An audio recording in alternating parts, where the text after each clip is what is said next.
Bismillah, Assalamualaikum warahmatullahi wabarakatuh. Waalaikumsalam warahmatullahi Waalaikumsalam warahmatullahi wabarakatuh. Alhamdulillahi wa kafa, wassalatu wassalamu ala rasulillahi mustafa, wa ala alihi wa ashabihi, wa man tabi'ahum bi ihsanin ila yaumiddin, amma ba'd. Insyaallah di pertemuan pagi hari ini, kita lanjutkan pembahasan kita dalam kitab Hadis Arba'in Nawawi, yang mana telah dikumpulkan oleh Imam Nawawi dalam hadis-hadis utama ya, syariat Islam. Tentu kita sebagai seorang muslim ya sekali lagi ya apa sih salah satu unsur ya kita belajar agama itu ada hadis gitu ya. Karena telah disepakati oleh ulama ya bahwa unsur wahyu bukan hanya Al-Qur'an ya, namun juga hadis-hadis dari Rasulullah ataupun hadis yang dari Allah juga ya seperti hadis qudsi maupun lafadznya tetap dari Rasulullah ya. Nah, seperti hadis Arba ini nih yang mana berisikan tentang pondasi Islam ya. Kemudian bagaimana Allah jelaskan batasan halal dan haram. Allah jelaskan, Rasulullah SAW jelaskan juga ya tentang bagaimana ini amal diterima atau tidak dan seterusnya. Nah, sampailah kita ke hadis 40 ya. Nah, karena hadis arba'in ya 40, walaupun nggak pas 40 ya kita akan membahas sedikit lagi. Nah, artinya sebentar lagi akan kita tuntaskan materi ini dan kita pindah ke materi lain yang telah kita masuk saran ya dari ummahat kita bahwasanya kita akan masuk yang pertama saran adalah hadis qudsi ya. Nah, dan Anda udah meneliti juga, udah lihat literatur yang lain juga, PDF dan lain-lain. Ya, insya Allah bisa kita lanjutkan ya. Ala kulihal ya. Nah, kita akan tuntaskan ya yang telah kita sampai ke dalam hadis ke-40 ya. Nah, al-hadis arba'un ya. Nah, hadis ke-40 dalam kitab Arba'in Nawawi yang mana ya kita akan membahas manfaatkan dunia untuk keselamatan akhirat. Ini bagus. Kenapa ada dua dunia yang sering orang perdebatkan kan? Dunia dan akhirat ya. Ada kata orang ya, mungkin banyak ya, wallahu a'lam. Ya, jangan campur urusan dunia dengan akhirat gitu. Ini bukan urusan akhirat. Ya, tapi bahwasanya dalam hadis ini, kalau kita mau dapat bekal di akhirat, ya manfaatkan dunia. Ya, bahkan di literatur atau ayat hadis yang lain bahwa menunjukkan, ya, kita itu kalau mau berbuat di dunia, salah satu kita bersendi, ya, atau salah satu sumbernya ya dari akhirat, tata caranya, ya, pondasinya tetap dari urusan akhirat atau agama.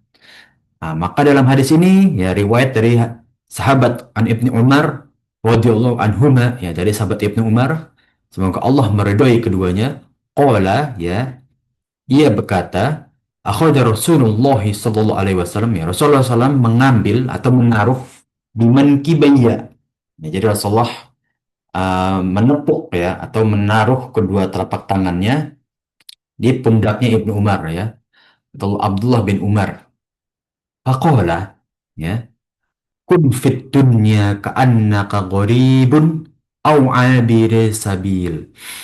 Para ulama ya menjelaskan hadis ini kepada Ibnu Umar, salah satu sahabat yang cukup muda ya karena anaknya Umar bin Khattab ya. Makanya saya kan radhiyallahu anhuma ya. Jadi kita mendoakan kepada ayahnya juga yaitu Umar bin Khattab dan juga Abdullah ya, Abdullah bin Umar. Nah, kenapa hadis ini diawali dengan fit dunya ka'annaka gharib au abir sabil? Jadi kata Rasulullah ya, pada zaman Ibnu Umar ini berkembang itu seperti Ali gitu kan. Maksudnya udah Islam itu udah cukup kuat ya. Maka di sini Rasulullah SAW menasihati, wahai Abdullah, yaitu Ibnu Umar, kalau engkau nanti menjalani syarat Islam, walaupun kita sudah keadaan menang, jadikanlah darimu ya di dunia ini seakan-akan orang yang goib ya, yang nggak jelas. Maksudnya nggak jelas itu kapan dia akan berakhir di dunia ini. Au abil sabil atau orang yang lagi merantau ya, yang mohon maaf ya tempat tinggal nyari rezeki juga. Ya kalau sekarang kan kita mungkin ada orang tua, tapi kalau orang ngerantau kerja, ya cari kerja, gitu kan. Nah, artinya ya di sini Rasulullah SAW ingin Ibnu Umar ini berusaha di dunia itu seakan-akan ya engkau itu nggak bakal tahu ya ke depannya itu akan terjadi keburukan atau lebih buruk lagi daripada yang kita perkirakan. Nah, walaupun dalam keadaan itu ya dalam hadis ini diturunkan keadaan muslim itu sudah menang, sudah Fatul Mekah ya. Tapi jangan lupa ya takdir Allah itu tetap nggak terliput dari keburukan, bencana, masalah, ujian dan seterusnya. Ya, maka di sini kun fit dunya, jadikanlah engkau di dunia ka'annaka gharib, seakan-akan engkau itu orang yang nggak tahu apa-apa, yang nggak jelas masa depan, yang kita nggak tahu ilmunya kan. Siapa di sini berani menjamin, oh besok kamu itu masih hidup, besok kamu itu dapat tunjangan misalkan di perusahaan, besok kamu itu terus-terus nggak ada yang berani jamin. Ya bahkan kita nanti nih sholat zuhur ada yang berani jamin nggak gitu. Nauzubillah ya, wa izubillah min zalik. Maksudnya itulah ini maksud gharib. Kita nggak jelas ketentuan kita di dunia atau keadaan kita di dunia. Oh abiru sabil ya atau orang yang lagi merantau ya. Nah inilah dua permisalan Rasulullah Sallallahu Alaihi Wasallam ya. Wakaan ya, wakaan Ibnu Umar ini harokatnya pindah ya. Wakaan Ibnu Umar radhiyallahu anhuma yaqul, dan ya Ibnu Umar menanggapi hadis ini ya, eh afwan ya maksudnya, dan melanjutkan ya, nah di sini Rasulullah SAW ya, dan beliau bersabda, idza amsayta fala tanzir sobah ya. Kalau engkau ya, ini yang turunkan agar nggak ketutupan di bawah ya. Ya. Nah, jadi Ibnu Umar melanjutkan hadis ini ya.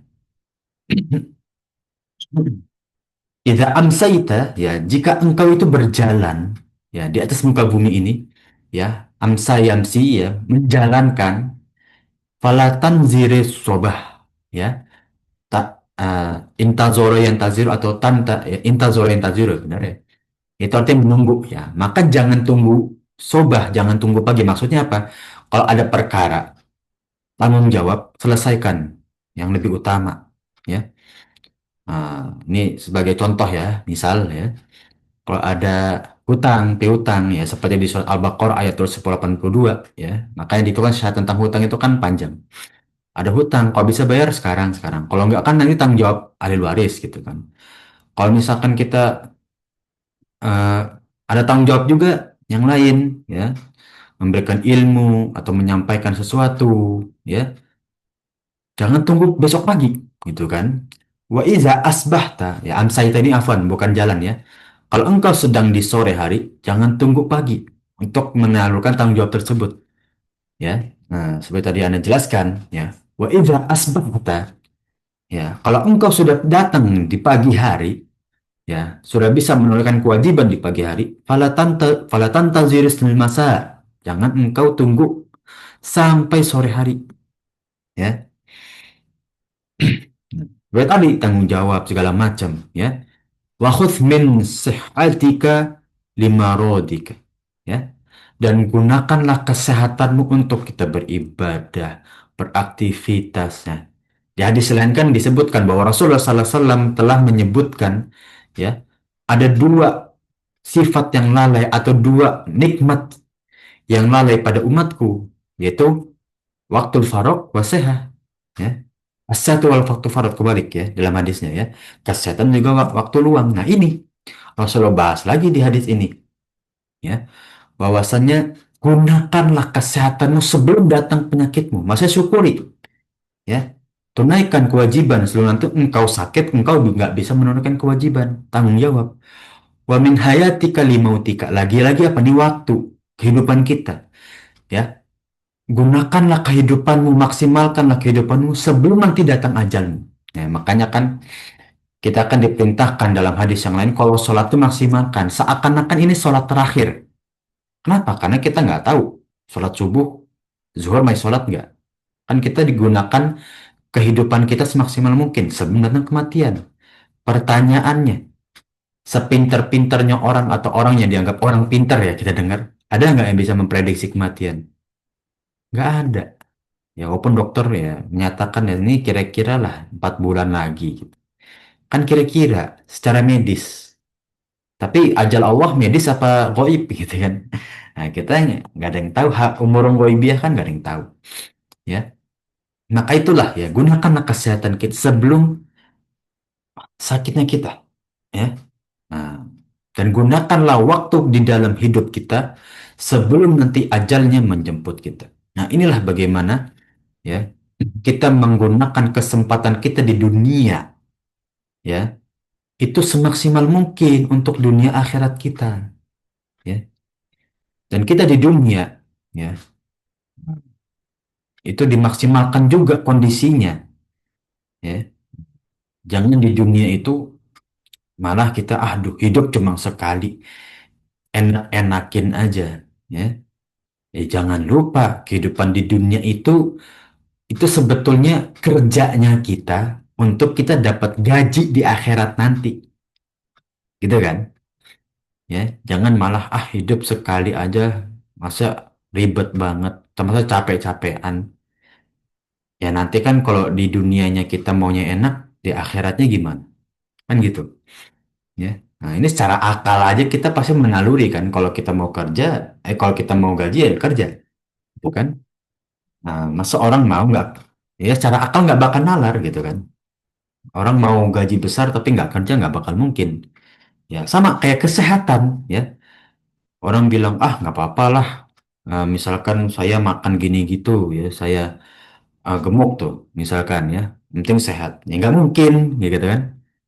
Nah, nggak mungkin orang mau sehat tapi nggak ada usaha untuk sehat. Ya maka jagalah kesehatan kita sebelum datang penyakit kita. Kalau udah sakit kita mau apa aja susah. Ya bahkan dalam Islam, dalam syariat Islam, salah satu keringanan itu bagi orang sakit. Kenapa ya? Kalau orang sakit tersiksa, sholat boleh dijama, bahkan boleh duduk. Ya, coba di kondisi lain, boleh nggak kita sholat duduk kalau selain sakit gitu? Ya nggak bisa, kecuali safar. Itu juga safar kalau nggak memang tidak berhenti gitu kan. Nah, dan seterusnya ya bahwa di sini Allah Rasulullah SAW yang menunjukkan kesehatan itu termasuk kesempatan di dunia ya. Coba di lain ada nggak nih urusan dunia yang Allah bahas waktunya selain kesehatan? Nggak ada. Hayah, kehidupan ya kehidupan kan seluruhnya waktu. Sehat, nah ini dia ya. Semuanya nih kalau dibahas hadis ini waktu semua nih, waktu. Kecuali kesempatan sehat, ya. Makanya dalam syariat Islam itu sangat menjaga kesehatan. Nah ini alhamdulillah ya, baru kemarin lihat video langsung bukti Ustadz Khalid Hafizullah Ta'ala, beliau sedang di tempat fitness ya, yang mana itu tempat fitness Masya Allah, dibedakan laki perempuan ya. Beliau pun olahraga. Nah ini sejatinya kita menuntut ilmu bahwa salah satu ilmu yang diturunkan Rasulullah ya, Rasul itu menjaga kesehatan gitu kan ya. Maka jagalah kesehatan sebelum datang sakitnya kita ya. Nah, dan gunakanlah kesempatan semaksimal mungkin di dunia sebelum nanti kita nggak tahu datang ajalnya kita. Ya kayak tadi, siapa yang bisa memprediksi ajal? Nggak ada. Kan? Inilah bagaimana tema hadis ini kita jaga gitu kan. Kesempatan kita di dunia kita maksimalkan untuk modal kita di akhirat ya. Nah, tapi jangan ada, mohon maaf ya, Anda nggak bilang golongan ya. Ya, oh kalau gitu kita full aja di dunia ini buat akhirat. Udah kita nggak usah urusan dunia. Ya, ingat dalam salah satu ayat Allah Subhanahu Wa Taala ya dalam surat Al-Baqarah ayat 233 ya boleh dikoreksi kalau salah ayatnya. Ya. Ah, wa ala maulidinahu afwan anda lupa lanjutannya ya. Bagi kepala keluarga wajib menafkahi keluarga yang ma'ruf dengan kebutuhan yang cocok, yang pas gitu ya. Ma'ruf itu kan dari kalimat urf ya. Arfa ya'rifu ya, mengetahui ya. Urf itu kebiasaan ya. Maka bagi seorang kepala keluarga mauludin ya, mauludin itu diartikan ayah. Kalau mauludah itu ibu. Ya, dan bagi ayah itu wajib menafkahi keluarganya. Ya ini kan menafkahi urusan dunia. Ya, cuma kan ada yang golongan kita tinggalkan keluarga demi akhirat. Ya nggak bisa. bahwa kita taat kepada Allah itu suatu ibadah. Dan salah satunya Allah mengatur urusan dunia kita. Ya, kalau Allah nggak mengatur urusan dunia, nggak bakal ada ayat seperti itu. Nggak bakal ada ayat paling panjang tuh urusan dunia. Ya, tadayantum ila ajalin musamma faktubuh. Ya kan?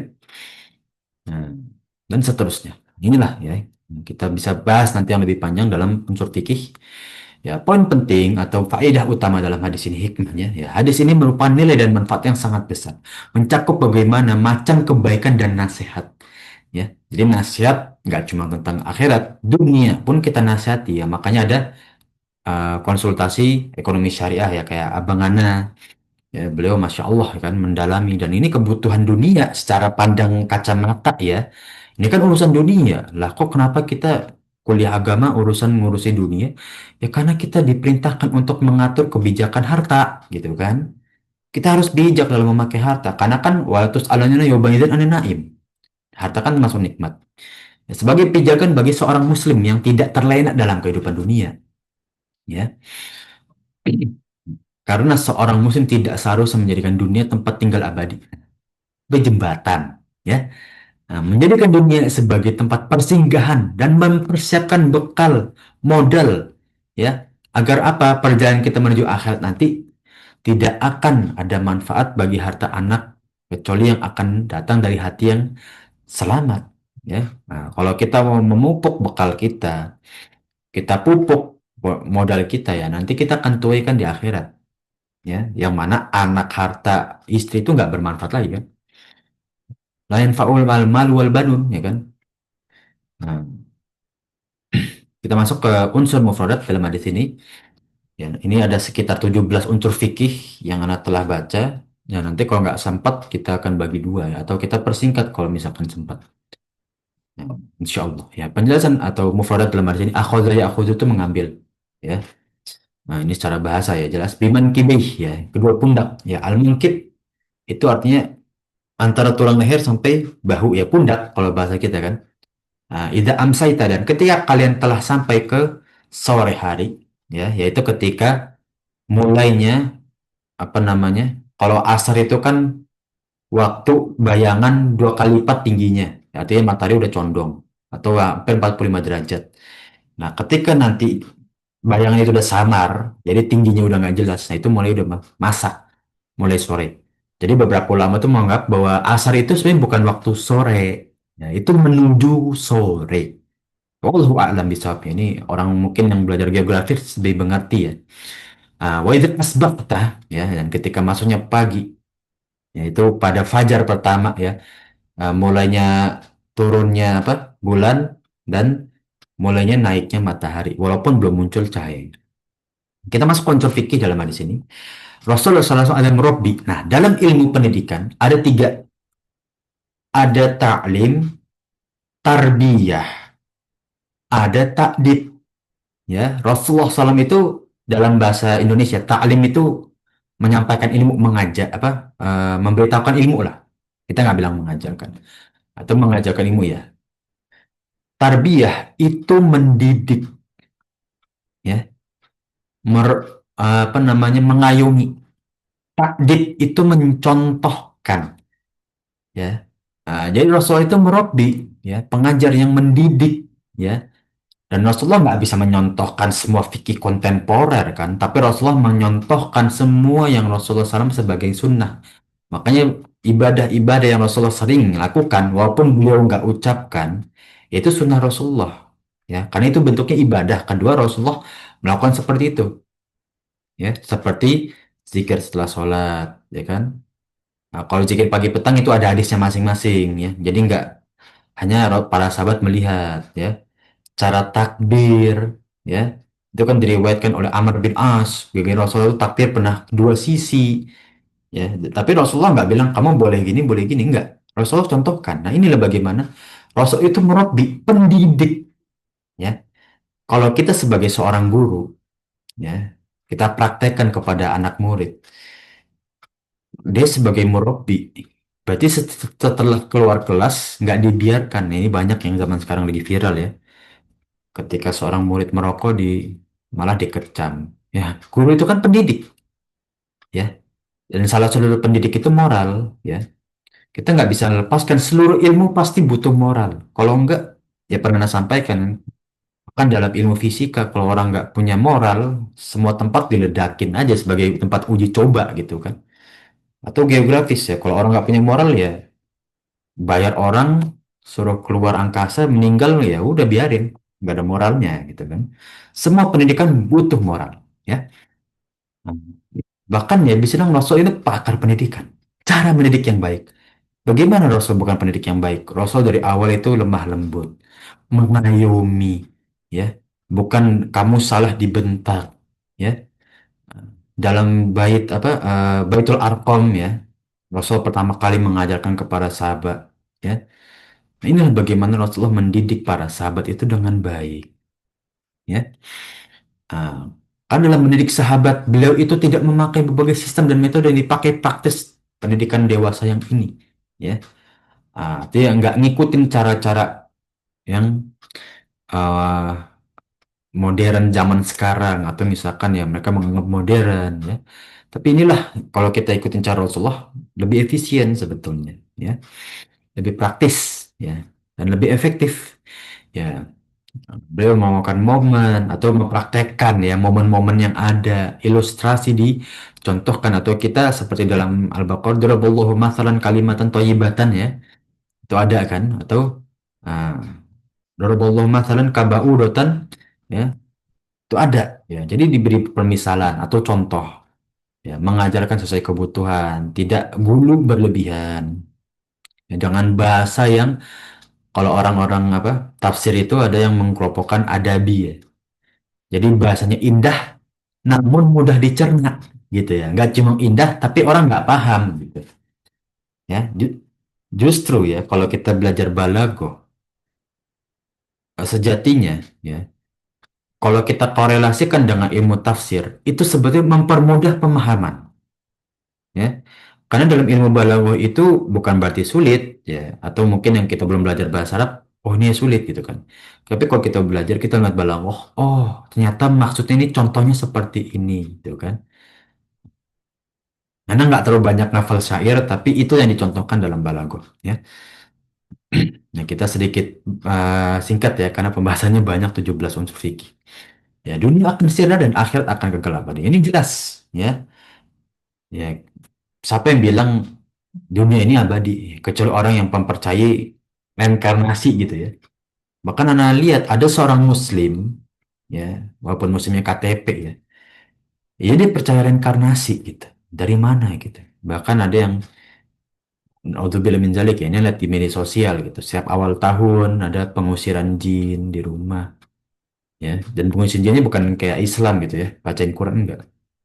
Ya, kayak pakai kartu tarot dan lain-lain itu dan lihat di media sosial. Ya ini mungkin seorang Muslim tapi kok begitu gitu ya. Nah, ini telah kita hafal ya. Kullu nafsin dha'iqatul maut. Setiap jiwa itu pasti ada ajalnya. Nggak mungkin nggak, ya kan? Ya Rasulullah aja coba. Ya. Nah, dalam hadis yang telah disebutkan disinggung Abu Bakar untuk menyinggung Umar, gitu kan? Nah, bahwa Rasul itu seperti nabi-nabi sebelumnya. Ini apa nih ayat malah ya? Seperti nabi-nabi sebelumnya, ya akan menemui ajalnya sendiri. Bahkan Nabi Isa aja ajalnya ada, cuma kan ditunda oleh Allah, ya. Kita masuk unsur fikih yang ketiga, dunia hanyalah jembatan menghubungi akhirat, gitu kan? Kalau kita misalkan sebagai seorang Muslim, ya ini bagi orang yang beriman, ya. Kita ini dunia itu hanya seperti orang asing. Ya kan, kalau kita belajar tuh nggak ada puas-puasnya ya. Ini bagi orang yang mau belajar. Kalau orang yang belajarnya setengah-setengah, oh ya sudah, yang penting saya tahu dasar. Tapi kalau dikorek-korek, kita kayak belajar agama gitu ya. Atau belajar misalkan matematika, ya dunia-dunia itu pasti terus berkembang gitu kan. Ya dunia ini seperti kita asing gitu. Kita ini seperti yang bodoh gitu kan. Nggak tahu ilmunya gitu kan. Atau seperti orang yang melakukan perjalanan di suatu tempat yang antah berantah, ya, dia harus mencari nafkah ya, mencari relasi, tempat tinggal dan seterusnya. Ya, artinya apa? Dia nggak bakal tetap di dunia. Ya, akan terus menerus ya.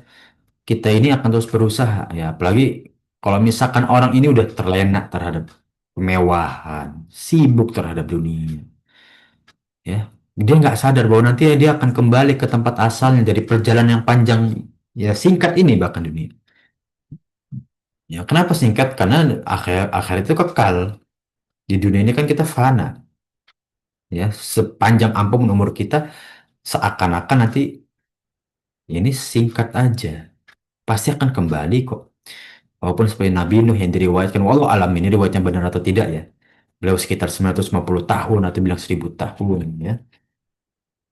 Tuh nabi-nabi sebelumnya ya, yang umur yang lebih panjang ya, itu aja Allah riwayatkan ya.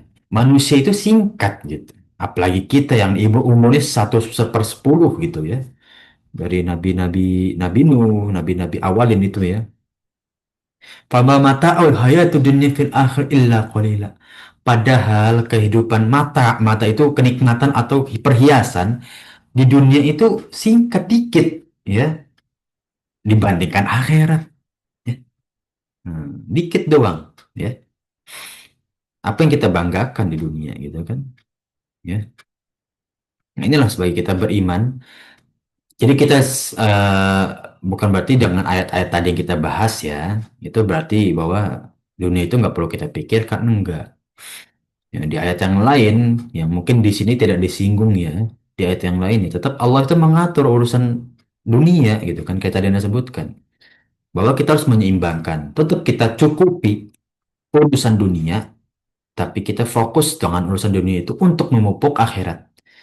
Ya, makanya kan inamal amal binniat ketika seorang kepala keluarga sama-sama kerja, jamnya sama, kerjanya sama. Tapi saya niatkan yang satu ini untuk, oh buat saya kaya, buat saya yang penting bisa hidup aja lah. Tapi yang satunya, yang keduanya, ya berniat oh, dengan saya ini benar cari nafkah. Ya, saya pengen ini menjadikan saya menunaikan kewajiban dalam surat Al-Baqarah tersebut. Ya, ayat tersebut juga bahwa saya harus menunaikan kewajiban kepada keluarga, menafkahi. Ya, kerjaan siapa niatnya beda, ya mungkin akan menghasilkan yang beda juga nanti di akhirat. Nasib Ibnu Umar, ya. Kita lihat salah satu utamanya sahabat Ibnu Umar ya. Walau alam anda lupa apakah Ibnu Umar ini salah satu sahabat yang dikhususkan doanya oleh Rasulullah. Karena ada beberapa sahabat itu doanya khusus ya oleh Rasulullah seperti Zubair bin Awam, Amr bin As itu Rasul itu doanya khusus kepada mereka. Ya, ada doa yang khusus ya seperti Anas bin Malik yang didoakan panjang umur dan bermanfaat umur. Ya. Diriwayatkan, Anda lupa ya, beliau itu meninggal tahun 90-an Hijriah atau 100 Hijriah gitu. Ya, banyak melewatkan umur beliau itu 90-an tahun. Terus sampai 100 tahun gitu ya. Wallahu a'lam ya. Intinya banyak ya. Apakah salah satu sahabat itu Ibnu Umar? Ya. Wallahu a'lam mana agak lupa ya. Kalau Ibnu Umar ini, yang penting beliau itu punya keistimewaan ya. Karena hadisnya banyak tentang Ibnu Umar itu. Nah, inilah bagaimana Rasulullah SAW ya, adalah salah satu murid teladan yang mana Rasulullah sayangi. Ya, bersikap zuhud di dunia ya dan jika malam hari ya seseorang yang merasa bahwa umurnya tidak akan sampai esok hari ya yang kita takut umurnya nggak bakal panjang gitu ya. Dan juga sebaliknya bahkan menyangka bahwa ajalnya lebih dekat dari itu ya. Dari sahabat Ibnu Abbas radhiyallahu anhu ya, Ibnu radhiyallahu anhu ya, bahwa Rasulullah SAW bersabda ya, uh, iktanim khamsan qabla khamsin, hargailah ya, manfaatkanlah 5 perkara sebelum 5 perkara yang lain. Ini hadis yang sering disinggung juga oleh para asatidah kita ya. Syababaka qabla haramika, mudamu sebelum lansiamu ya, manfaatkan itu. Lagi-lagi waktu, sehatika qabla sakomika ya, sehatmu sebelum sakit. Nah seperti hadis ini ya, waginaka qabla fakrika ya, kekayaanmu sebelum fakir. Nah ini ya, Rasulullah tuh ya menganggap bahwa ya kelebihan hartanya kelebihan dalam kita beribadah juga. Ya, kalau harta kekayaan gak dianggap ibadah, Rasulullah nggak bakal singgung dong dalam hadis ini. Ya, wa faraghoka qabla syughlika, waktu luangmu sebelum sibuk ya, wahayataka qabla mautika, dan hidupmu sebelum mati. Ini hadis sangat-sangat bagus ya. Tapi kita nggak ketemukan ya di hadis apa namanya adabul mufrad ya. Ya memang adabul mufrad kan tentang adab ya. Mungkin ini menjadi hadis yang lain ya. Saya banyak ya kalau kita lihat hadis-hadis itu banyak yang penting ya. Tapi kita belum nemu ya. Ya, makanya Masya Allah ya. Para ulama itu menelaah hadis itu mereka mengambil faedah yang sangat banyak ya. Nggak bisa dibandingin dengan kita yang lihat hadis itu kadang masih dari website gitu ya, masih dari buku, kadang baca ya. Nggak bisa sebanding. Mereka itu ngafal, benar-benar dihafal dan maknanya benar-benar dihayatin kan dalam salah satu kisah ya yang sahih. Nah, salah satu ulama kita, nah lupa Imam Malik apa Imam Syafi'i ya, dilihat oleh salah satu muridnya ketika dipersilakan tinggal di rumahnya, muridnya melihat nggak sholat malam nggak apa, tapi ternyata ulama itu di sepanjang malam itu memiliki faedah dari salah satu hadis yang pendek. Nah lupa ya, kalau nggak salah hadis la takdob ya, paroda dan minum kalau la takdob ya. Hadisnya pendek, dipikirkan semalam suntuk penuh kata syekh tersebut. Ketika di pagi hari ditanya sahabat muridnya, aku memiliki faedah hadis sampai 99 dalam hadis ini. Ya. Sebegitu ulama itu menghabiskan waktunya untuk menuntut ilmu. Beda sama kita kan. Ya. Ini Masya Allah dipersingkat ini. Nah, yang kelima, setiap muslim hendaknya segera melakukan kebaikan. Apapun. Ya. Makanya kalau kita bisa sodakoh, ada orang kita mau sodakohin, jangan tunda. Ya, segerakan sodakoh kita. Ntar nggak tahu nggak ada kesempatan lain nggak. Ya, cuman kita harus milih-milih ya, karena ada orang disedekahkan atau yang dibantu, coba nggak tepat sasaran gitu kasarnya.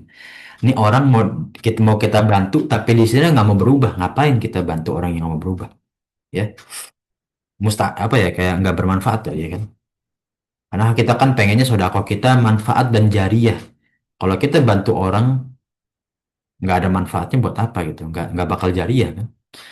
Nah, banyak melakukan ketaatan dan berbagai kebajikan lainnya. Ya. Nah, juga hendak tidak menyanyiakan waktu dan menunda-nunda kerjaan. Ya, kalau bahasa Indonesia jangan ngaret gitu. Ada tanggung jawab jangan di ngaret, ada hutang jangan di ngaret, ada eh, segala sesuatu menuntut ilmu apa jangan di ngaret gitu ya. Kalau kita ada kesempatan, nah ini mungkin anak sedikit curhat ya bagi umahat atau bapak-bapak sekalian ya, ikhwan ya, wa akhwati. Ini terutama bagi yang muda ya, nanti kok punya anak gitu kan. Anak itu di saat muda ya, kasih kesibukan yang bermanfaat. Ya, ini anak baru-baru merasakan. Ini pengalaman anak yang masih muda ya. Mungkin yang lebih tua lebih memahami gitu ya. Ketika muda itu cari manfaat apa kesibukan yang bermanfaat. Ya, mau pengalaman kerja, kuliah gitu ya. Saya merasakan, anak merasakan ya. Ketika anak kuliah gitu, banyak sudah lansia dan mereka memorinya udah nggak bisa seperti muda, tapi pengalamannya banyak. Itu kelebihannya gitu kan. Dan mereka itu ya banyak yang apa bukan menyesal ya. Nah, mereka mengandai-andai ya sekiranya saya kayak Mas gitu ya masih muda bisa kuliah saya dulu pengen gitu emang kan baru sadar sekarang baru ada hartanya biayanya sekarang ya mungkin bapak-bapak atau ibu-ibu yang punya anak nggak apa-apa kuliah dan kita kan dakwah itu butuh literatur ya butuh sumber ya kuliah itu salah satu kita belajar ilmu dengan literatur yang tepat gitu ya karena kan kalau kuliah kan kita ngomong harus ada dasar ya cuma kan kalau kita ngomong ngobrol gitu kan kita ngomong nggak ada dasar juga orang bisa terima gitu. Ya kalau bisa ya, seperti itu yaitu buat menunjang dakwah kita ya. Nah, ini dari pengalaman pribadi makanya gunakan ya waktu yang tuh yang ada itu buat kita yang bermanfaat nanti kalau sudah umur udah punya anak udah punya istri kan pasti beda kesibukannya ya yang keenam bagi setiap muslim hendaknya memanfaatkan setiap kesempatan apapun itu sebelum terlambat ya. Nah, ini seperti yang kelima yang nggak beda jauh sebetulnya hadis yang di atas merupakan dorongan bersikap zuhud terhadap dunia. Zuhud itu telah kita bahas di hadis 30-an ya. Cukup aja kita memandang rendah dunia, bukan mengalaikan ya. Kita anggap oh ya sepele. Dunia ini masalahnya sepele. Coba kita bisa selesaikan zuhud ya. Nah, ini yang dimaksud itu bukan meninggalkan dunia, tapi mewaspadai dunia agar tidak melupakan akhirat. Nah, tepat sekali. Usaha ada, tapi jangan terlena gitu aja. Ya, mau kaya nggak masalah. Justru tadi kan di hadis yang lain, gina kak sebelum fakro kak. Ya, kekayaan kita sebelum nanti fakir. Ya, bahwa Rasulullah memiliki pandangan bahwa orang kaya memiliki keutamaan. Tapi jangan menjadikan kekayaan itu sebagai tujuan. Tetap tujuan kita kaya itu untuk urusan akhirat kita. Seorang muslim adalah orang yang bersungguh-sungguh dalam melakukan keamalan soleh. Ini sejatinya. Ini identitas seorang muslim nih. Ya, amal soleh nggak banyak nggak apa-apa. Yang penting dituntasin gitu ya. Dilancarin maksudnya. Konsisten. Memperbanyak kebaikan. Ya, senantiasa takut kepada siksa Allah dan seterusnya. Inilah seharusnya. Taat gitu ya. Atau seperti kondisi seseorang yang sedang menempuh perjalanan. Ya, akan mencari suatu kondisi yang baik buat dia tinggal, mencari nafkah, hidup. Nah, ini seharusnya gitu kan. Kita mencari kebaikan seperti apa Nabi Ibrahim tuh cari Tuhan gitu kan. Kata orang-orang ahlul kalam itu sejatinya ya. Oh, apa ahlul kalam itu adalah ilmu ahlul kalam ya dalam orang-orang tasawuf itu mereka kan mencari kebenaran Tuhan gitu kan. Ya. Nah, itu beranjak dari kejadian Nabi Ibrahim gitu kan. Ya mereka tuh menganggap ya Nabi itu bahkan mencari Tuhan ya. Kalau kita serap ya ke dalam kita nggak bicara tasawufnya, kita serap ya. Kita juga begitu. Kita mencari kebaikan ya. Cari nih Allah udah kasih jalan nih banyak untuk kita mencari kebaikan ya. Dalam setiap amal kita kalau kita niatin untuk beribadah jadi ibadah amal soleh kan. Walaupun itu terlihat urusan dunia gitu. Ya, mulai dengan bismillah niat kita membantu orang ya kita niat kita seperti itu dan seterusnya bahkan mencari nafkah ya. Tapi jangan dibalik, ini masuk Anda lupa ya. Ternyata bukan hadis ini, hadis yang 41 yang penjelasannya panjang. 41 42 itu panjang. Di sini nggak terlalu panjang ya. Bahkan dulu ya, pas saya di pondok itu ya, ada sering beredar ya. Ya sudahlah nanti jadi ustadz tuh susah, ngapain jadi ustadz gitu kan. Banyak yang santri kayak gitu. Orang mereka aja ngomong ya, orang-orang yang membari ustadz itu udah ya, ustadz itu nggak perlu dibayar kan lillahi ta'ala. Pertanyaannya ya, kalau lillahi ta'ala, terus kita menunjang dunia untuk kita menempuh akhirat kan butuh harta. Ujung-ujung kan bukan lillahi ta'ala. Apa? Memiskinkan, memiskinkan umat jadinya gitu kan. Anak punya teman kuliah, ya beliau punya pondok, terus ngobrol sama teman yang punya pondok juga gitu. Ditanya ya, tujuannya buat pondok itu apa? Buat akhirat atau buat investasi? Maksudnya buat apa? Profit gitu ya. Kalau misalkan mau buat apa sodako apa semua yang ngajar staff ya mereka harus kaya digituin digituin ya makanya teman anak punya pondok nggak mau muridnya banyak nggak mau karena biar makmur ustadznya ya dan teman anak masya Allah bukan mohon maaf ya ini mungkin kita nggak nyinggung golongan ya bukan belajar ahlus sunnah bukan belajar bukan salaf gitu tapi pemikirnya bagus ya. Kalau misalkan kita mau sodakoh, kitanya harus makmur dulu. Sodakoh kan, baru yang lain nggak apa-apa. Ya gratisin, ya murid biar mudah ya, semua orang bisa belajar. Tapi kalau niatnya profit, yayasannya harus makmur. Maksudnya apa? Yayasannya yayasan yang profit juga, ya. Bukan yayasan pasif. Banyak, bahkan anak kuliah, banyak anak ke kampus lain gitu ya. Ada acara-acara gitu. Ada yang kampus yayasannya pasif gitu. Wah, ini nggak benar. Ngapain punya yayasan tapi nggak ada keluar apa uangnya nggak putar gitu. Ya, ini mohon maaf ya mungkin ada yang tersinggung atau gimana tapi ini pandangan pribadi ya. Kalau kita mau berdakwah harus ada yang profit ya. Mau itu yayasan donatur tetap profit nggak bisa. Kalau donatur tetap kan berarti kita menyambungkan sodakoh dan sodakoh itu kan tergantung donaturnya. Kalau dia mau memutus sodakoh ya urusan dia haknya dia jangan kita marah gitu. Jangan kita, oh nih udah jadi donatur kok sekarang dia mau nyetop ya karena ya haknya dia kan. Ya haknya dia sedekah gitu. Tapi kalau kita mau di pondok sekolah profit ya harus makmur yayasannya. Ya enak kalau sekolah negeri kan ya dari negara ya. Tapi kalau kita swasta mungkin pondok-pondok itu harus makmur, harus ya. Biar apa? Ya biar dakwah kita jalan ya. Bahkan ya kalau dinilai-nilai gitu kan, ini kita bedakan dakwah kita dengan yang lain ya.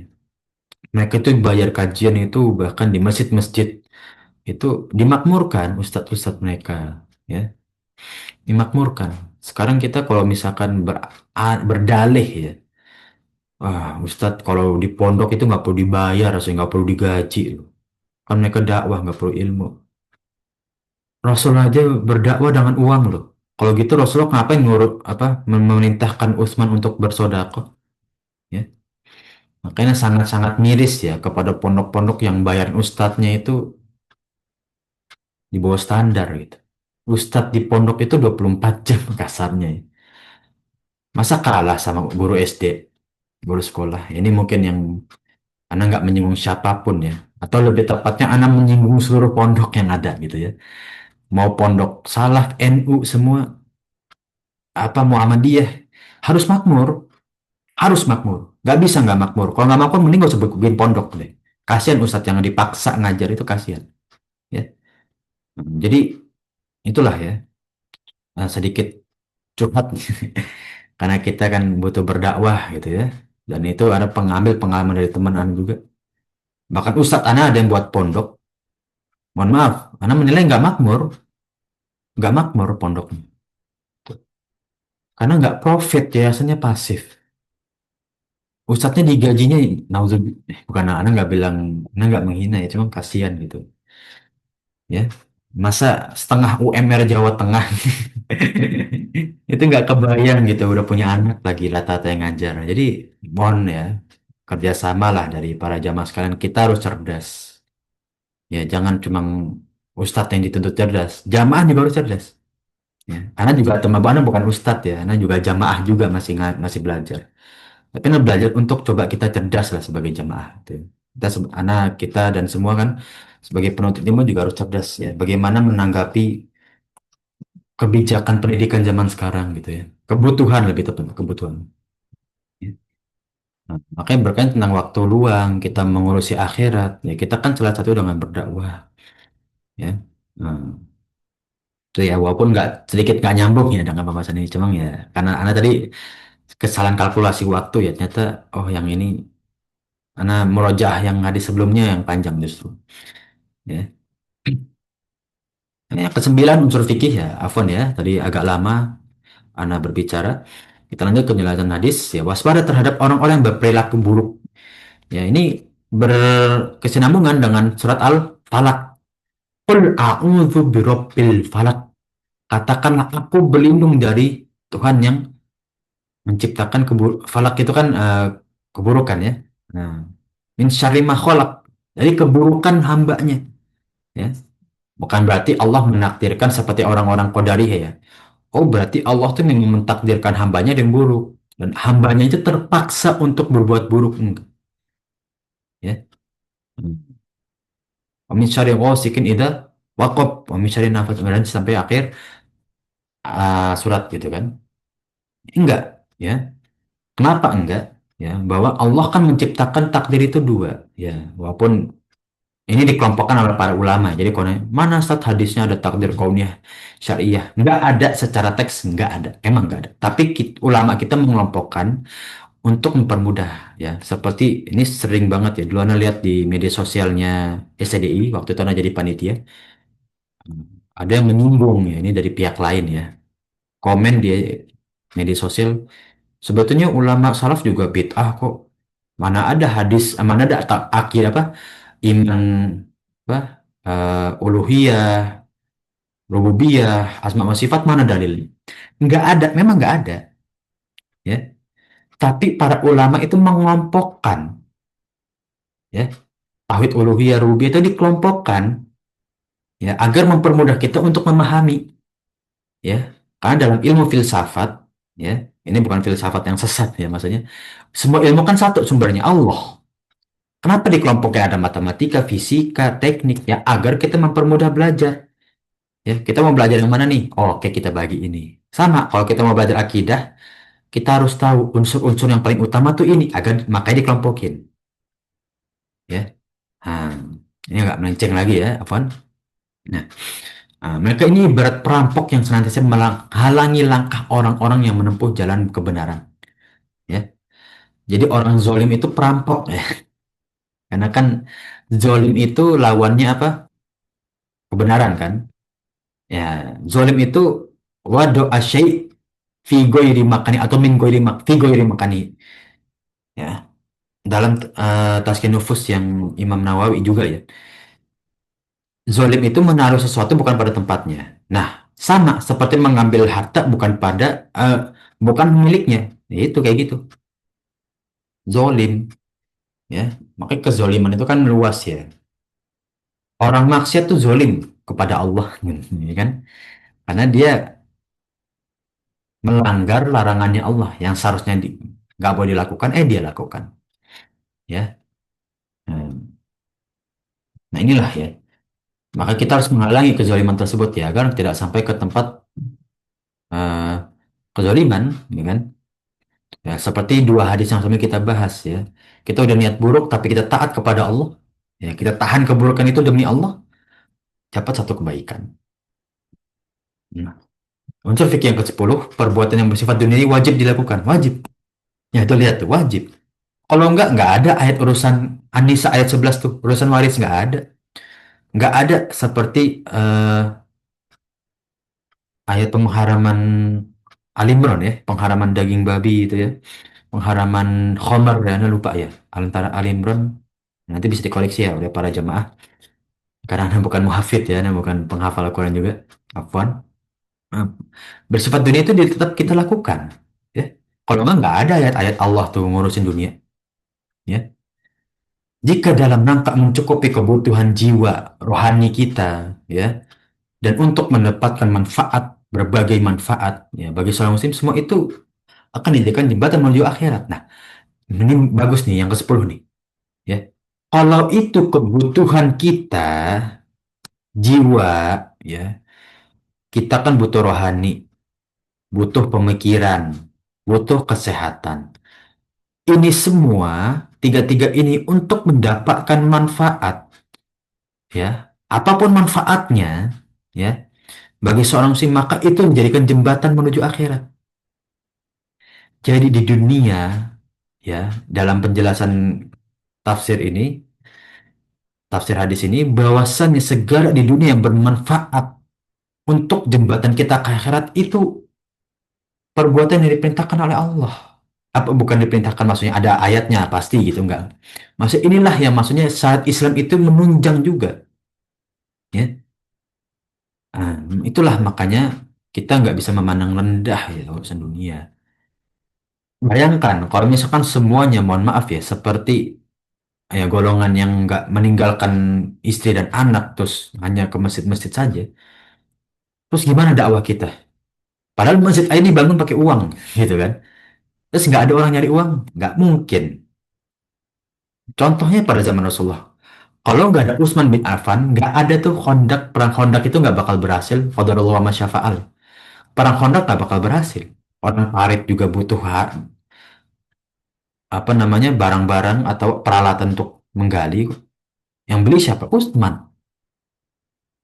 Kalau nggak ada harta dari sahabat-sahabat seperti Utsman, Zubair bin Awam, nggak bakal ada perang Yarmouk, nggak ada perang Mu'tah tuh.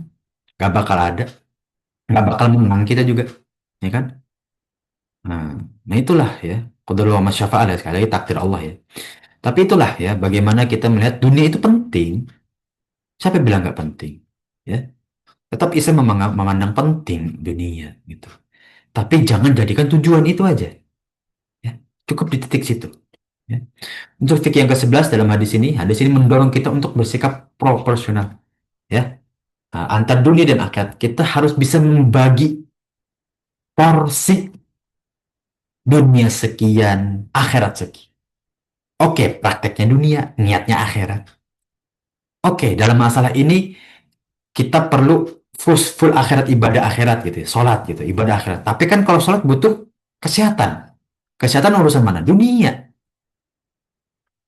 Ya. Masa orang sehat, oh saya sakit pinggang, ruqyah, semoga sembuh.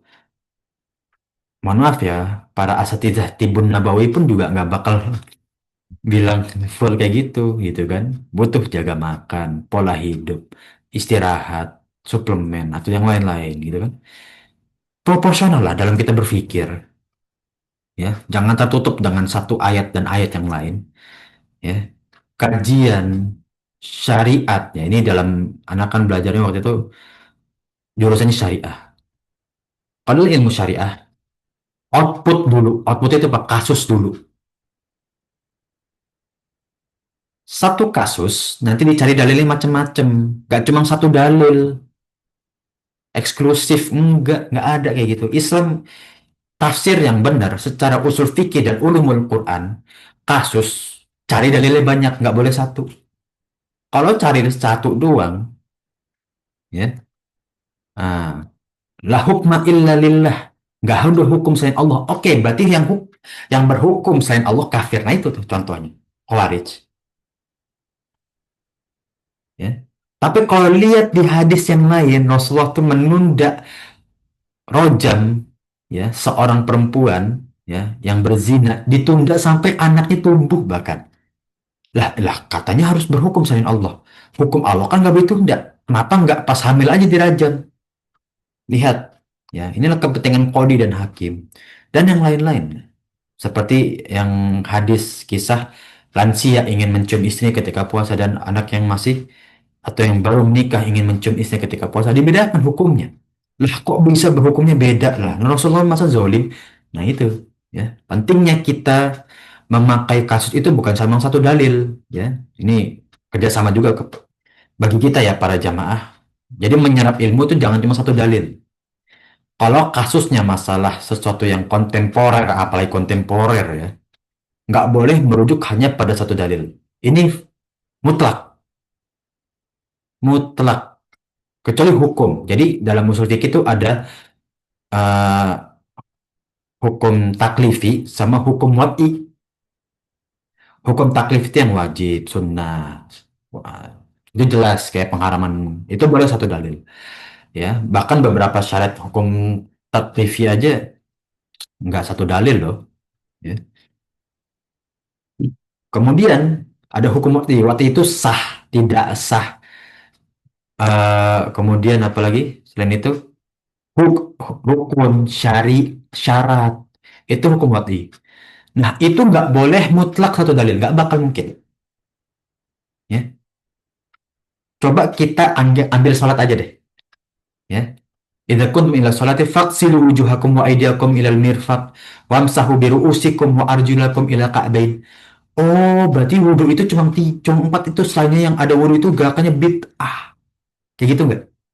Enggak, orang dari selain Rasulullah menyontohkan langsung dalam kitab Manhajus Salikin, Imam Sa'di mengumpulkan 3 hadis minimal untuk syariat sholat kok. Puasa, ya. Ada hadis yang dinasakh, ya kan? Itulah pentingnya kita mempelajari proporsional dalam kita melihat kasus di dunia, ya. Kasus jangan cuma satu dalil, dalilnya banyak kok. Emang dalil sholat cuma satu, ya. Emang dalil orang afala ta'qilun, afala tadhakkarun, afala ta'lamun itu cuma satu ayat, enggak kan? Ya. Nah, inilah yang bisa kita bahas dalam penjelasan hadis ini ya. Maaf agak melenceng ya karena ternyata pendek ya, ini buat menambah waktu ya. Agar insya Allah menjadi faedah walaupun hanya sedikit yang bisa kita bahas ya. Wallahu a'lam bisa ya. Tafadhol mungkin bagi para jamaah sekalian ingin bertanya atau berdiskusi bersama ya, tafadhol ya. Sudah Ustaz, cukup insya Allah ya. Tafadhol Bismillahirrahmanirrahim.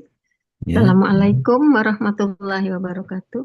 Waalaikumsalam warahmatullahi wabarakatuh ya. Iya Ustaz, jazakallah khair. Begitu mendetail ya paparan Ustaz yang kalau tidak menuntut ilmu tidak saya tahu semua ini Ustaz. Masya Yang ingin Allah saya ya. tanyakan Ustaz, sebagai orang awam yang biasa-biasa saja seperti ya kami-kami ini dan ya mungkin sebagian teman dan keluarga hanya memandang ya kena minimnya ilmu gitu, ya sudah cukuplah sholat aja begitu-gitu juga sholatnya gitu Ustadz. Dan gimana untuk yang belum cinta menuntut ilmu Ustadz? Sering untuk Zoom ini saya selalu bagikan teman, tapi selalu aja sibuk, nggak bisa pagi sibuk ya Hmm. urusannya mungkin betul Ustadz semuanya ya ibu-ibu begitu sibuknya gitu. Hmm. Jadi bagaimana Ustadz yang hanya segitu-gitu aja Ustadz ilmunya yang udah yang penting sholat 5 waktu udah begitu-begitu Ustadz gimana ini caranya memotivasi dan khususnya bagi diri saya sendiri Ustadz yang mungkin untuk menambah ilmu ya tolong Ustadz diberi pencerahan, diberi penjelasan untuk pribadi saya dan keluarga, mungkin teman dekat saya, Ustaz. Jazakallah khair. Ya, Assalamualaikum warahmatullahi wabarakatuh. ya, Waalaikumsalam warahmatullahi wabarakatuh. Wa jazakillah khairan, ya. Iya, Bagaimana Ustaz. sih kondisi misalkan orang yang masih belajar, cuma kendala kesibukan atau beralasan kesibukan? Sebetulnya kalau misalkan memang sibuk, nggak masalah, gitu kan. Ada orang yang kerjanya, ya mohon maaf ya, capek Iya, gitu ya, maksudnya. Tapi zaman sekarang, orang menuntut ilmu itu udah lebih mudah. iya, Ustaz. Zaman Rasulullah pertama kali berdakwah mana? Di pasar. Ya, Iya, sebelumnya kan ke Khadijah ya, itu karena istri sendiri gitu kan, masuk Islam. Setelahnya iya, kepada Abu Bakar. Abu Bakar teman siapa? Teman dagang. Teman iya, dagangnya Abu Bakar, teman dagangnya Khadijah, Abu Bakar Utsman, ya kan? iya, Kemudian yang Islamnya terakhir Amr bin As, ya kan? Zubair bin Awam, ya. Ada Khalid bin Walid. Itu berdakwah, jadi lewat pasar, ya. Jadi kalau misal, oh, kalau mau dakwah harus jadi ustadz, enggak. Maka yang bekas bukan tadi, sekarang zaman kan lebih modern. Berarti nggak menuntut juga untuk menuntut ilmu. Rasulullah jadi di pasar. Jadi bukan beralasan mereka saya nggak bisa menuntut ilmu saya. Sekarang ini HP ada itu. Tinggal dengerin audio ya. Kayak metodenya Ustadz Abdul Roy ya. Hafizullah Ta'ala ya. HSI itu bagus loh. Dimanapun video, audio bentar gitu. Tapi faedah semua isinya. Ada ujiannya gitu bagus dan ya kan nggak harus oh harus banget kayak kuliah lulus gitu kan. Tetap diberi kefleksibelan kan oleh para asatidah kita nggak harus kayak orang kuliah yang kalau nggak lulus harus diulang terus nggak keterikatan. Jadi menurut Anda pribadi sibuk nggak masalah. Tapi sambil sibuk kan bisa kita menuntut ilmu juga, ya kan? Sambil masak, ya ini ibu ya mungkin ya. Kalau bapak-bapak mungkin lebih banyak lagi nih kesibukannya atau bagaimana wallahu alam. Ya, sambil nyapu apa kan kita bisa setel audio gitu kan. Kalau takut mengganggu audionya pakai headset ya. Jadi menurut Ana sih tetap bisa Om. Kemudian cara mempraktekkan ilmunya gimana? Kayak tadi ya, belajar jangan cuma satu ustadz. Apalagi Ana belajar sama Ustadz Hafid. Jangan apalagi Ana ya, Ana juga masih belajar. Apalagi jangan. Ya kalau bisa pendapat Anda tuh kebanyakan disingkirkan aja Om ya. Karena Ana paling awal ya, paling muda daripada ustadz-ustadz yang lain. Ambil pendapat ustadz yang lebih senior lah daripada Ana. Ya, jadi belajar jangan cuma satu ustadz gitu kan. Ada nggak ustadz yang melarang belajar sama ustadz lain? Insya Allah nggak ada ya. Ustadz yang iya, Ustaz. senior seperti Rahimahullah Ustadz Yazid. Pernah nggak dia melarang? Nggak ada kan? Atau Iya, Ustadz yang lebih senior lagi Ustadz Amin Amin Halim Naro. Nggak bakal ada. Ya. iya, Beliau itu menarang harus belajar sama satu ustadz. Walaupun ustadz akidah gitu yang lebih saklek misalkan. Nggak ada. Ya. iya, Bahwa Ustaz. kan kita kuliah aja kan dosennya beda-beda. Ya. Iya, Nah itu menurut Ana nggak ada sih halangan insya Allah zaman sekarang untuk kita menuntut ilmu dimanapun bisa. Tapi kita harus cerdas. Misalkan gini, oke sebagai keluarga, saya butuh mencari mm, tema yang tepat. Oke, cari fikih, iya, Ustaz. gitu. Ya, saya nggak bilang, Anda nggak bilang akidah itu nggak butuh ya, tetap butuh. Bagi seperti akidah yang menjurus urusan akhirat ya, akidah apa? Wasitiyah, Anda pernah bahas di 2 tahun yang lalu ya. Ada videonya, tapi Anda nanti cek deh lengkap apa enggak ya. Kalau mau dibahas lagi nanti boleh buat murojaah gitu. Iya, Ustaz. Kayak akidah wasitiyah itu penting juga kan urusan akhirat kita. bagaimana kita firqoh gitu kan agar kita nggak tersesat gitu ya. Itu bahkan di kuliah itu dibahas loh. Ya, firqoh itu benar-benar dibahas. Bahkan ada, ini anak baru tahu ya, ada firqoh Wahabiyah. Dan itu ada buku yang membahas, beneran ada bukunya. Ya, Masya Allah gitu ya. Berkembangnya, maksudnya itu. Jadi nggak ada halangan ya untuk kita belajar. Sekarang pakai Iya, media sosial, YouTube apa nggak ada. Ya kayak gini, anak waktu pagi ya. Mungkin ada yang sibuk ngurusin anak mau sekolah apa. Tapi kan bukan berarti nggak bisa nyetel audio gitu kan. Dan anak kan juga iya, kasih kemudahan YouTube gitu. Dan ustadz-ustadz lain pasti mereka lebih lebih senior, masih mereka lebih banyak metodenya lah. Punya YouTube sendiri kayak Ustadz Syafiq, Ustadz Khalid, Ustadz lain-lain. Ya tinggal buka YouTube gitu kan. Ustadz Khalid, iya, bahasa lama, Ustadz Syafiq, Ustadz apalagi yang banyak YouTube-nya yang ini kan. Tinggal kita share. Kapanpun kita bisa nonton. Mudah. Ini iya, tanah Ustaz. nggak ada. Dan mempraktekannya itu, yang tadi, yang kedua itu kita lihat tema yang paling butuh apa. Kalau misalkan kita, ternyata akhir-akhir ini akidah naga ini, ya udah. Ustadz yang akidah Ustadz Abdul Roy atau Ustadz Ali Musri, Semjan, ya itu bagus gitu kan akidahnya. Ya tinggal Iya, cari di Ustaz. YouTube banyak gitu kan. Oh, ternyata akhir-akhir ini anak sholatnya nih kayaknya agak apa ya, kok agak mikir-mikir ini sholatnya sunnah. Iya, Ustaz. Masih kurang tahu rukun, masih kurang bisa membedakan wajib. Ya Ustadz Anas Burhanuddin, Ustadz Arifin, Ustadz Khalid, Ustadz Firanda, mungkin yang tepat kan caranya Syafiq gitu kan. Muamalah, Ustadz Syafiq, Ustadz Firanda. Apa kesulitannya zaman sekarang? Jadi nggak ada. Dan kita kan mau milih nih, masalah kan. Tinggal cari yang sesuai dengan ahlinya gitu kan. Nah, jadi menurut Anda nggak ada kesulitan. Menurut Anda ya, Om, ya, ini pribadi. Nah, itu pendapat dari Anda pribadi ya, walaupun nggak ada dalilnya gitu ya. Tapi pendapat Anda pribadi nggak ada kesulitan dan cara kita menerapkan ilmu itu kan harus kita cerdas. Ya, tadi nggak boleh saklek satu ustadz, ya nggak boleh saklek satu dalil kayak yang dijelaskan. Ada dalil Iya, yang lain gitu kan. Ada pendapat ulama yang lain gitu. Wallahu alam misal. Itu Om ya, yang bisa iya, Ustaz. Anda tanggapi Jazakallah. ya. Iya. Nah, wajazakillah khairan ya. Semoga bermanfaat ya. Amin. Terima kasih, Nah, Ustaz. Iya. sama-sama Om. Ana Iya. izin lanjut ke pertanyaan ya. Apa ada pertanyaan yang lain, tafadhol atau dari Assalamualaikum Ustadz. ya, Waalaikumsalam warahmatullahi wabarakatuh. Om. Ana ketinggalan poin yang 8 ke atas, boleh ditampilkan screen-nya itu Ustadz. Ya, Oke, tuh mau saya save dulu Ustadz. Ya, sebentar ya. kalau misalkan umum mau PDF-nya, tapi ini agak berat ya, PDF-nya nomor halaman itu di grup. Kalau umum masuk apa grup WA itu ada. Kayaknya ya, Ana share ya. Kalau enggak nanti Ana share kembali. Ya, biasanya kalau PDF pelajaran itu yang di awal materi Ana share. Cuma kan karena udah berapa bulan ini ya udah lama, mungkin terkubur gitu ya. Atau umum masuknya terlambat atau mungkin kan belum masuk room apa? Belum Belum ya. masuk grup apa ya Ustadz? Ada ini ada grupnya. Nanti deh. Oke. Umum dapat dari mana? Anda juga karena anak muda tapi gaptek ya. Jadi nanti Anda coba Boleh, ya mau pertemuan Ustadz lalu itu dimasukkan. Anda masuk obrolan Zoom, apa linknya nanti bisa di copy linknya nanti di chat di apa di WA gitu ya. Masuk chat WA nanti bisa diklik gitu. Nanti insya Allah bisa masuk ke room Zoom dan ini mungkin Bisa dari di jamaah Afwan ya. Ustaz, bisa diletakkan di situ nomor teleponnya di obrolan. Silakan Ya. Om. Nah, jadi ini ya. Atau misalkan dari yang lain juga ada yang nyambungin gitu ya. Itu bisa lewat itu nanti di chat gitu kan. Nih, ya. Ahwan Ustadz, linknya Dan, bisa dicantumkan di komen komen ya, Zoom. Boleh? betul. Atau ini nomornya dulu aja nggak apa-apa. Nanti bagi yang mau nanya apa kan lebih luas ya. Nah, nanti ada chat lewat sini aja. Ini nomor Ana. Ini bagi jamaah yang lain ya. Tapi jangan disebar. Oh ini nomor Ustadz Safiar gitu. Atau nomor Mas Safiar. Jangan nanti banyak rame. Saya juga kadang nggak kebaca orang chat gitu kan. Ya. Nah, jadi yang memang kebutuhan nanya, ya kalau nanya karena bisa lebih ini ya, lebih aware gitu. Oh ini orang nanya gitu atau butuh grup. Nah, tapi kalau misalkan ya ada ya, oh ini Ustadz Safir ya, izin save ya. Aduh ya udah save aja nggak apa-apa gitu.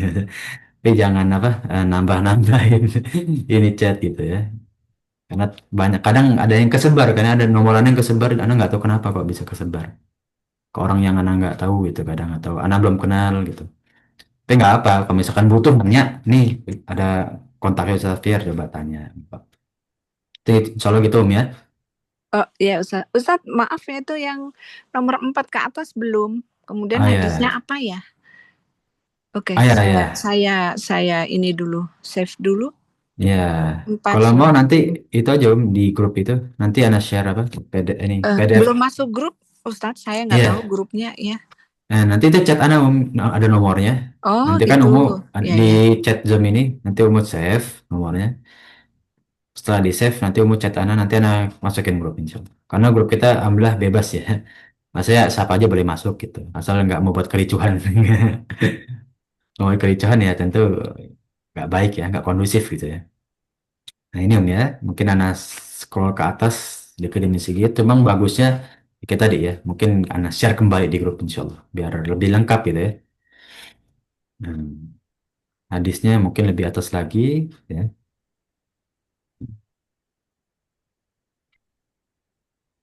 Walaupun sekali lagi Om ya, jangan patokan sama terjemah ya. Ana baca kitab Rohiqul Maktum aja, yang itu udah terafiliasi ya, cetakannya itu udah stempel di Indonesia cetakannya. Itu aja terjemahnya masih banyak yang salah. Ana diskusi sama teman-teman ini kuliah di Madinah, wah itu aja Rohiqul Maktum aja yang kitab Sirah itu masih banyak yang salah. Apalagi yang gini-gini nih Om, ini kan, ini terjemahnya mohon maaf ya, setengah-setengah chat Zoom apa chat Google mungkin gitu ya. Chat GPT ya ini kayaknya masih banyak kekeliruan. Apalagi saya anak takut kalau misalkan ini hadis ayat ya. Jadi banyak anak koreksi. Makanya anak banyak persingkat karena banyak bahasa yang salah. Nanti kalau anak koreksi dulu waktunya terlalu lama. Ya, itu ya, insya Allah ya. Nanti anak share lagi aja biar umur lebih enak leluasa bacanya. Iya. Ya, Jazakillah khairan Ustazah. ya. Ustadz. Nah, wajazakillah khairan ya. Nah, tafadhol bagi yang lain ingin bertanya atau menyampaikan sesuatu, silahkan ya. Nah, mungkin bagi nanti ya boleh saran juga untuk materi, karena insya Allah kita akan membahas hadis qudsi ya ke depannya. Nanti Anda jelasin dulu definisi hadis qudsi ya, dari kitab Ulumul Quran sama Mustalahul Hadis, baru kita bahas hadis qudsi ya paling singkat aja gitu ya. Karena kalau panjang ya bahas kitab lagi namanya, bahas kitab Ulumul Quran, sama Mustalah Hadis gitu. Kalau misalnya ada saran boleh yang lain. Jadi kita ada apa namanya? Ada cadangan gitu.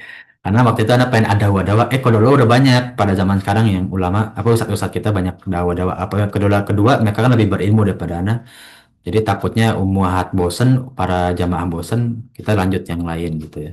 Diskusi atau anak simpen itu PDF apa tanda-tanda hari akhir ya, kemudian ada ayat-ayat kauniyah. Ayat-ayat kauniyah tuh kalau orang NU bilangnya ayat ada di ijtimai apa, ayat yang hikmahnya tuh langsung di dunia gitu. Ayat hutang, ayat apalagi yang ada langsung gitu. Ya, ayat tentang surat Nil itu ada ya. Nah, itu Sungai Nil ya, ke suratnya Sungai Nil dan terus-terus itu ada cuma PDF-nya belum nemu. Itu materi bagus tuh ya. Nah, insya Allah sudah cukup ya pada zaman sekalian ya, karena waktu sudah sedikit melebihi ya. Mungkin kita akhiri pertemuan kita pada pagi hari ini, yang mana insya Allah ilmu kita tempuh menjadi amal jariah kita di sisi Allah Subhanahu wa Ta'ala, dan menjadi pembuat amal soleh kita di hari akhir. Amin ya Rabbal Alamin. Ya. Nah, dan insya Allah kita bisa dikumpulkan bersama umat Rasulullah Sallallahu Alaihi Wasallam ya, dengan keadaan dosa-dosa kita telah diampuni, ya amal soleh kita dilipat gandakan dan menuju pintu surga yang kita inginkan. Amin ya Rabbal Alamin. Ya. Enam, minta maaf bila ada kekurangan atau kekeliruan dari yang kita bahas bersama atau dari ucapan ana yang kurang berkenan ya, karena segala kesalahan tentu dari ana pribadi dan segala kebaikan berasal dari Allah Subhanahu wa taala ya. Sekali lagi ana minta maaf. Walhamdulillahirabbil alamin ya, Iya Ustaz. barakallahu fikum. Ya, nakhtatim kita tutup pertemuan pagi hari ini dengan doa kafaratul majlis. Subhanakallahumma wa bihamdika asyhadu an la ilaha illa anta astaghfiruka wa atubu ilaik.